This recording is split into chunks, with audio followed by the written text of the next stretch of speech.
Mga kasol, bali magluluto tayo ng sinigang na maya-maya sa batuan. Bali, itong mga ingredients, tingnan nyo na lang. Maya-maya, batuan, sili, luya, sibuyas. Ayan, talbos ng kamote. Ito mga kasol, bali, ang sarap nito. Ito, lagyan natin ng tubig, pakuluan. Antayin natin ilagay natin yung mga ingredients niya. So ito na yung luya, ilagay na natin sabay-sabay, luya,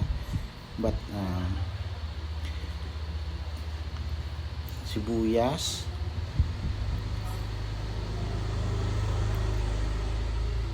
then ilagay na natin ang asin. At antayin natin kumulo. Lagay natin ang batuan. And then, kumukulo na siya. Bali, durugin natin yung batuan. Antayin natin madurog. Ayan, durog na siya. So, ilagay natin ang mga isda. Maya-maya. And then,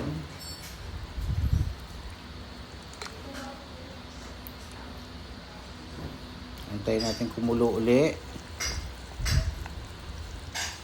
So, ilagay na natin ang dahon ng talbos ng kamote. Dahon ng kamote.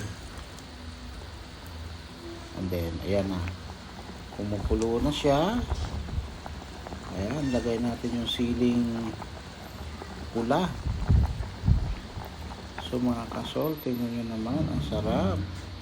Maraming salamat sa inyong panonood. Maya pa ako